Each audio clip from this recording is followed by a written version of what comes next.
आपल्या आजच्या रेसिपीचं नाव आहे उपवासाचे पकोडे आणि चटणी। तर इथं आपल्याला लागणार आहे शिंगाड्याचं पीठ, जिरे, 4-5 हिरव्या मिरच्या, अर्धा लिंबू, साबुदाणा पीठ, कोथिंबीर आणि उपवासासाठी लागणारं मीठ, ते पण चवीनुसार। 2 कच्चे बटाटे घेतले, ते आता मी यांना साल काढून घेणार आहे आणि ती किसून घेणार आहे। तर मी याची साल काढून घेत आहे दोन्ही पण बटाट्याची।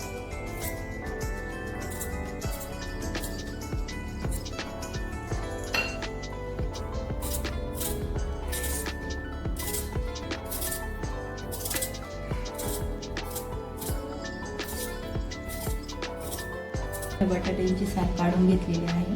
तर मी आता हे 2 बटाटे किसून घेते।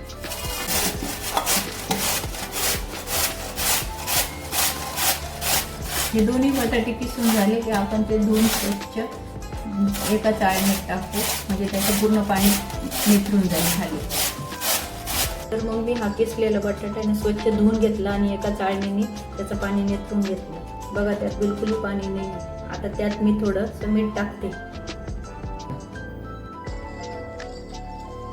ते मिक्स करून 5 मिनिटं झाकून ठेवते। आपले 5 मिनिट झालेले आहे। बटाट्याच्या किसणीने का थोडं पाणी पण सोडलेलं आहे, हे बघा। आता त्याला चांगलं बाइंडिंग येण्यासाठी त्यात आपण टाकणार आहे साबुदाण्याचं पीठ आणि शिंगाड्याचं पीठ टाकणार आहोत। मी थोडीशी एक हिरवी मिरची कापून घेतलेली आहे, ती पण टाकते। तुम्हाला टाकायची नसेल तर टाकू पण नका, तुम्ही ती स्किप करू शकतात। तुम्ही उपवासाला कोथिंबीर वापरत नसाल तर ती पण तुम्ही स्किप करा, पण मी टाकते। आणि हे मी आता मिक्स करून घेत आहे।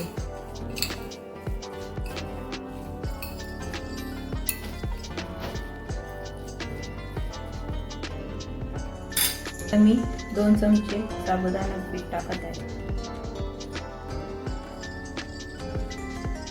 आणि हे शिंगाड्याचं पीठ आहे ते पण टाकत आहे 2 चमचे। त्याने काय होतं, छान बाइंडिंग येते। त्याचे मग मी छोटे छोटे असे गोळे बनवून घेते। मी हाताने व्यवस्थित मिक्स करून घेते।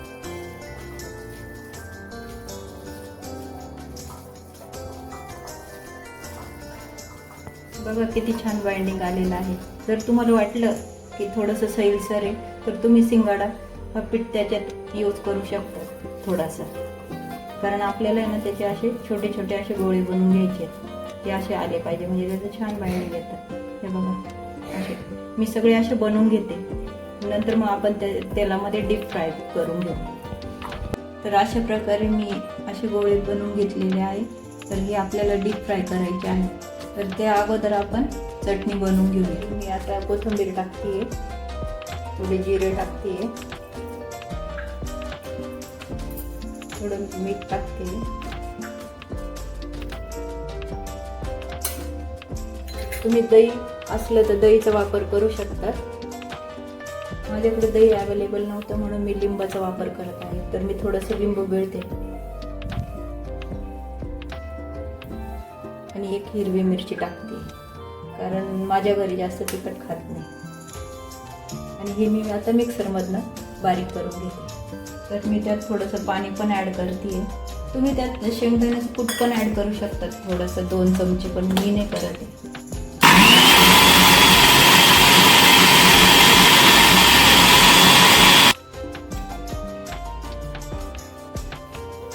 अशा प्रकारे आपली चटणी तयार झालेली आहे। तेल तापत ठेवलेलं होतं, आता ते तेल तापलेलं आहे। तर आपण हे पकोडे तळून घेऊया।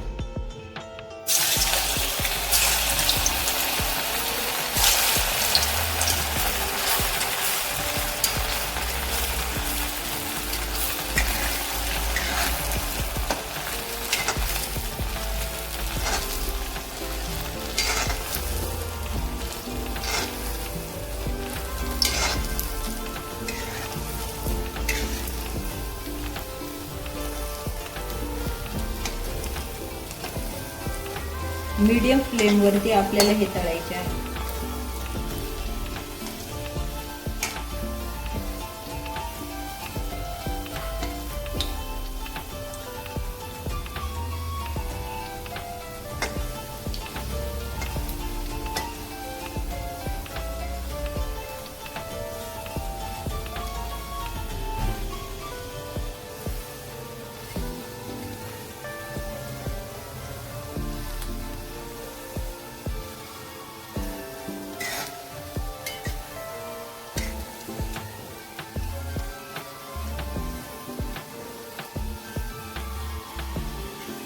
गोल्डन कलर येईपर्यंत आपण तळून फ्राय करूया.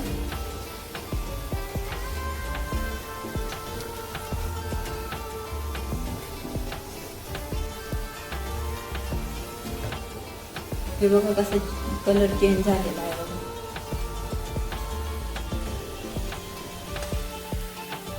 हे असे आपल्याला तळून घ्यायचे आहे.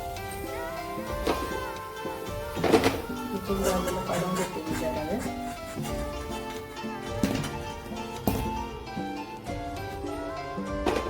अशाच प्रकारे मी सर्व तळून घेते.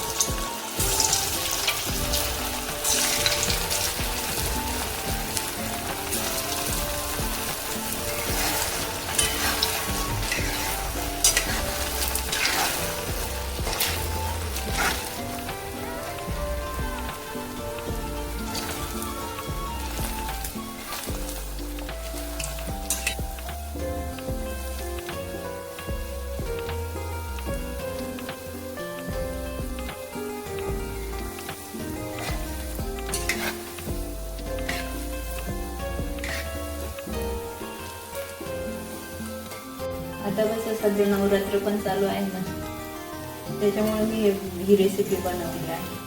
ते तुम्ही नाश्त्याला पण बनवू शकता, तसं काही नाही. मला वाटलं की थोडंसं वेगळं काहीतरी बनावं म्हणून मी ती बनवली आणि तुम्हाला ती रेसिपी करून दाखवली.